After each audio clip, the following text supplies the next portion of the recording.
Herzlich willkommen. Wir sprechen heute hier jetzt über Jungenbeschneidung beim Kinderarzt, was Eltern dringend wissen sollten. Und ich darf eine Mutter interviewen und befragen. Das ist die Franzi, die aus ihren eigenen persönlichen Erfahrungen erzählen wird. Ja, also es ist jetzt schon ein paar Jahre her, dass dein Sohn beschnitten wurde. Grund war eine diagnostizierte Fimose. Wie lange ist das jetzt her und wie kam es denn dazu, dass da von ärztlicher Seite keine Alternative mehr dazu gesehen wurde? Also die Fimose wurde das allererste Mal vom Kinderarzt bei der U8 mit 4 Jahren festgestellt. Das war Anfang 2017. Und wir haben dann eine Überweisung zum Kinderchirurgen erhalten und die haben wir dann auch wahrgenommen. Und ein paar Wochen später wurde unser Sohn dann untersucht und der Kinderchirurg meinte, dass jetzt erstmal keine dringliche OP-Option eigentlich gegeben ist, weil er erst 4 Jahre alt ist und zu dem Zeitpunkt auch komplett beschwerdefrei war. Und uns wurde erstmal eine Cortison-Salbenbehandlung verschrieben.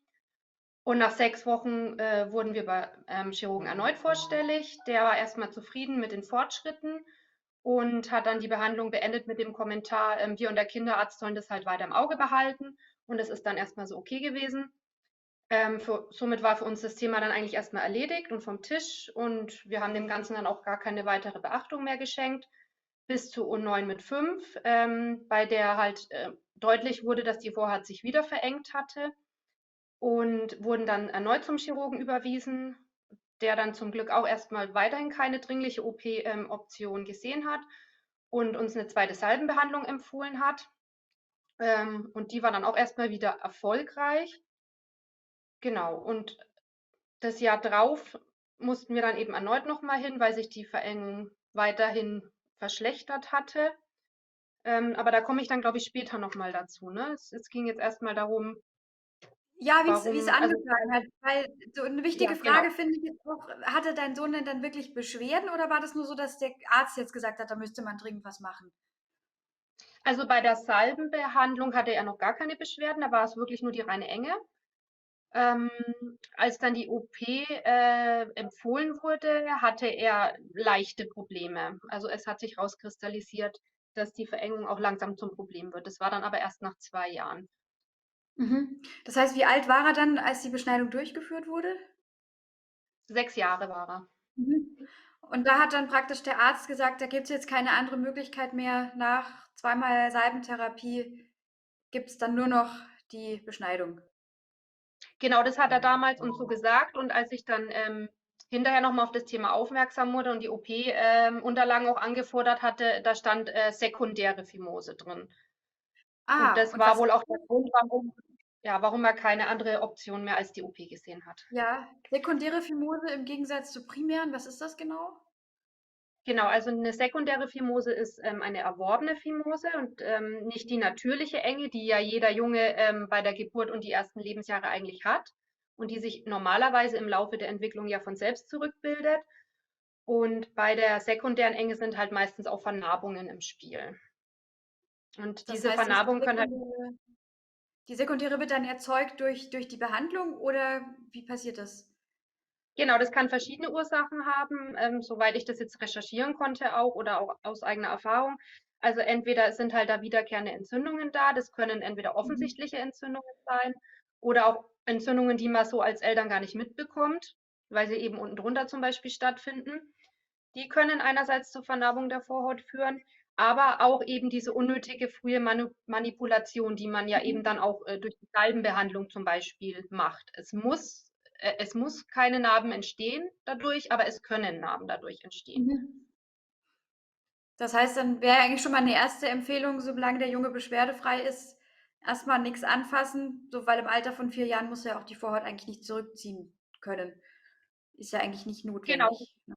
Mhm. genau, das ist ja auch Okay. die offizielle Empfehlung, ne, von der neuen Leitlinie. Solange beschwerdefrei auch keine Salbenbehandlung eigentlich. Mhm. Ja, bei euch war es dann halt so weit, die Beschneidung wurde durchgeführt und dann war das, glaube ich, auch erst mal wieder kein Thema, aber das hat dich dann irgendwann wieder erneut beschäftigt. Genau, 'ne Freundin von mir hatte mit ihrem Sohn das gleiche Thema. Der ist ein bisschen jünger als unserer. Und die war dann in Nürnberg in der Knopfschen Kinderklinik beim Dr. Stehr. Der Dr. Stehr hat ja auch eben die Leitlinie mit verfasst und ist dann ein bisschen Vorreiter, was das Thema angeht. Und hat ihr dann praktisch gesagt, sie soll erstmal gar nichts machen, keine Salbenbehandlung, es wird auch nichts operiert, solange er beschwerdefrei ist. Und die ist dann auf mich zugegangen, weil sie etwas verwirrt war, weil das ja so ein ganz anderer Werdegang gewesen wäre als den wir mitgemacht hatten.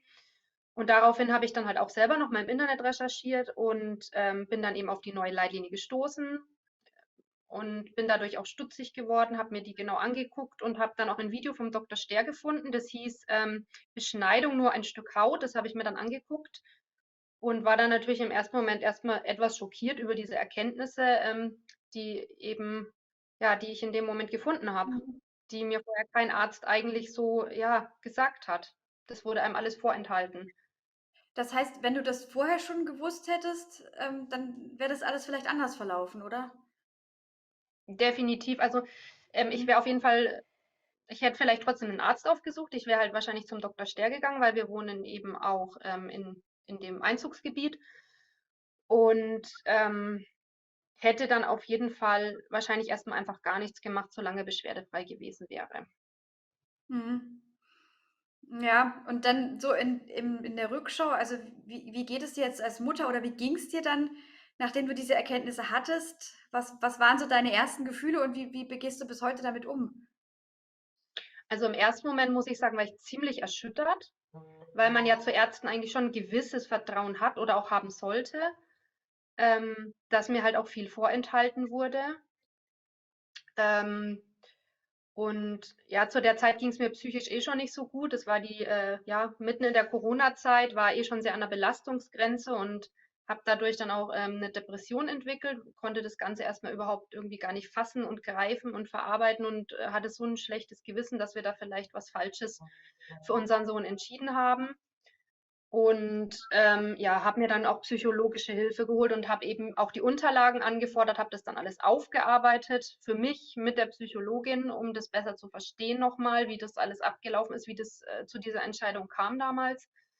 Ob das auch alles richtig war oder eben nicht. Und habe auch momentan über die Krankenkasse ein MDK-Gutachten laufen, um prüfen zu lassen, ob das wirklich alles so seine Richtigkeit hatte. Was ist ein MDK-Gutachten?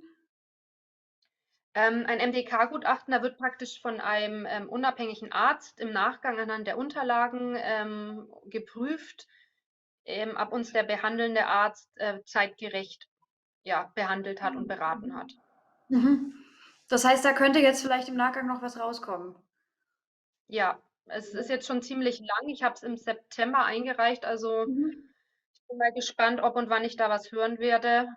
Und dann muss ich mal gucken, was ich damit mache, je nachdem, was halt rauskommt. Ja, ja, das ist wahrscheinlich auch die Frage, weil man wühlt es ja dann wieder auf, dann kann man es nicht ruhen lassen, aber man hätte vielleicht schon gerne Gewissheit, dass man da auch in 'ne irgend 'ner Art und Weise ernst genommen wird. Ja, das war Ähm, für mich auch so 'n Prozess, das zu verarbeiten. Also, um das mhm, aufzuarbeiten und zu verarbeiten und dieses Gefühl, mhm, nicht so hilflos zu sein: „Ich kann jetzt gar nichts ja, mehr machen. Das ist jetzt passiert und das war's jetzt“, ne? Sondern das ja, war für mich schon 'n Stück weit auch 'n, ja, Prozess für mich, das aufzuarbeiten. mhm. Ja, ich finde es auch, großartig, dass du jetzt hier heute so darüber sprichst. Deswegen möchte ich dich auch fragen, weil du jetzt sagst, bei dir, du hast es aufgearbeitet oder versuchst damit klarzukommen. Wenn du aber Informationen vorher gehabt hättest, wäre es anders verlaufen wahrscheinlich. Was würdest du jetzt jungen oder werdenden Eltern gerne mit auf den Weg geben, dass es denen vielleicht anders ergeht? Was können die tun?